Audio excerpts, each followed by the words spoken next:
Well, Lefono is just one of a series of young people that seem to have been involved in death. I'm talking about deaths involving young people and suggestions that depression and perhaps people taking their own life. We've seen other cases like this in just the last little while, some of the one or two school children, sometimes just people who are really beginning adult life. Well, let's speak now to Dr. Sonja Pasche, a clinical psychologist. Dr. Pasche, good afternoon to you. It's an incredibly difficult subject, but what can make a young person, someone maybe still wearing a school uniform, their entire life in front of them, someone perhaps in their early 20s, so much to give, so much to live for, what makes someone take their own life? Hi, good afternoon, Stephen.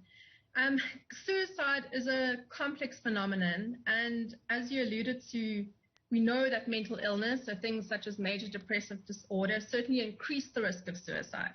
However, we also know that most people with mental illness do not actually suicide, and we really need to consider the socioeconomic context as well as the historical context, and especially with young people such as teenagers and youth. Interpersonal and relational issues play a major role. So when you talk to teenagers who've attempted suicide, for example, the majority of them will talk about their relationships. We know that bullying dramatically increases the risk of suicide, and also poor relationships with family, with loved ones, and with parents also place teenagers and youth at an increased risk. So we really need to look at what's going on in those relationships.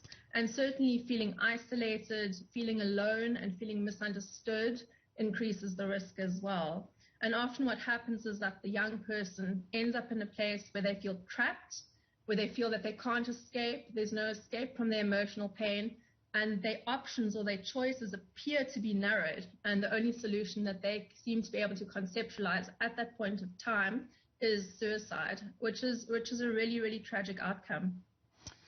I'm afraid to say older than you, but one of the things that you learn as you get older is that almost nothing lasts forever. When you're young, you don't know that. Is that part of it? Yeah. Do you think how I feel now, this awfulness, this coldness sometimes, this emptiness, is how life is just going to be forever and ever? Yes, I mean, that certainly does play a role. I think when someone's sort of in the throes of that, in that dark, dark space, often it is difficult to conceptualize that things can improve and that things can get better. Impulsivity at times also plays a role. We also know that the majority of people who do suicide, at the time of their attempt, they're actually fairly ambivalent. And often just talking with a kind person who will listen to them will change their mindsets.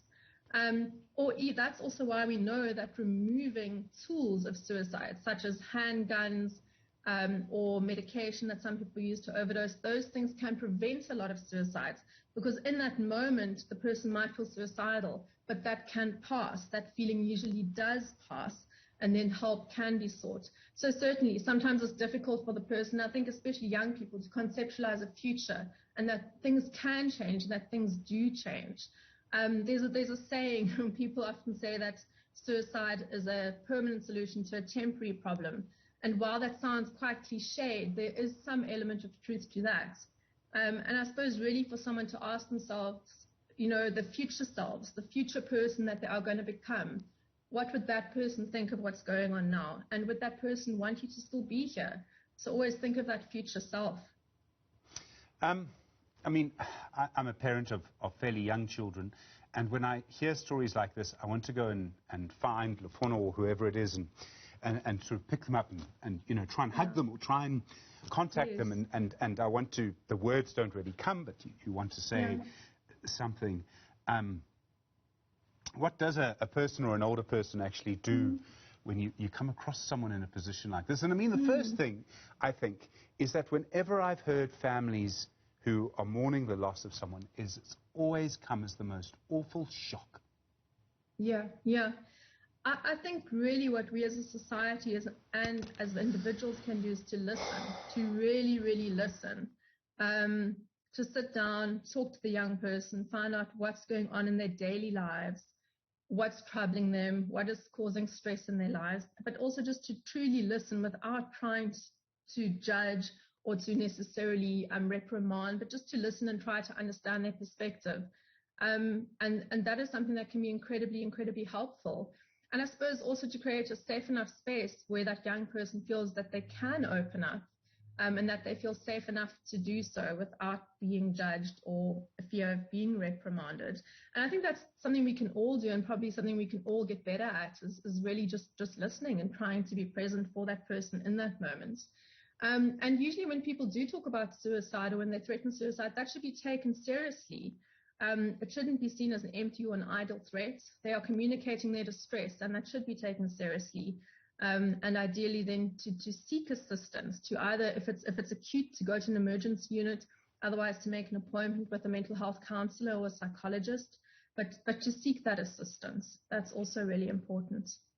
And also there's this myth that talking about suicide might increase suicide. That's absolutely not true. In fact, people who are suicidal often really appreciate being able to talk about what they are feeling and what they are experiencing. Dr. Pasche, I mean, I realize you can't compare generational experiences, and everyone has their own upbringing. I'm struck by, I mean, we talk about violence in schools all the time, but in terms of violence by adults against children, it's actually far better now than it used to be. You don't have corporal punishment. You don't have grown men hitting 10-year-old children with weapons on a daily basis, as happened, I'm afraid to say, when I was young. And yet, it seems to me that mental illness or feelings of depression are far more prevalent now. And again, I'm of that generation, I'm afraid to say, where I literally want to take the cell phone and throw it at something, because I'm sure that social media is a part of this.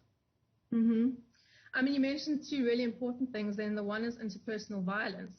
Yes, corporal punishment is no longer allowed, but we live in an incredibly, incredibly violent society. I mean, in South Africa, we have some of the highest rates of violence towards adolescents, for example, and towards children. And children are exposed to this daily, whether it's witnessing domestic violence and domestic abuse, which we know we have one of the highest rates in the world of, or whether it's themselves being abused, bullied, hit, teased. All of those things do come into play. And again, interpersonal violence and exposure to that, again, we know is a risk factor for suicide. So I certainly think we might not have officially don't allow corporal punishment anymore, but our children and our youth and our adolescents face a huge amount of abuse, whether that's physical, sexual, emotional, or bullying. I mean, it's really horrific, and that certainly does have an impact. Being traumatized, being exposure to trauma also increases the risk of suicide. And the other thing you allude to is social media, and I mean, this is still a relatively new domain, but certainly it allows for things such as online bullying, and parents maybe aren't always aware of everything that goes on online and on the web. So that also increases the exposure that children have to bullying, to, for example, websites that talk about suicide or that encourage suicide. So those things are a risk factor. But on the other hand, I also want to point out that social media can also be protective in some ways. Sometimes adolescents reach out to it in order to make contact with their friends or with communities where they do feel understood and they do feel safe. And some use that to reach out for help and to reach out for assistance or to join pro-social sites. So it's a dual, I suppose it has a dual role. You can't say it's all bad or it's all good. It has aspects of both to it. Dr. Sonja Pasche, thanks very much indeed. Clinical psychologist working with young people in this area. I mean, such difficult conversations that we're having at the moment. Doctor, thank you very much indeed. Well, obviously following up on the passing of Lufuno, we'll find out if there's any legal recourse. Who do we hold responsible? Does the law even have a role to play in this conversation? We'll find out in a moment. Stay with us.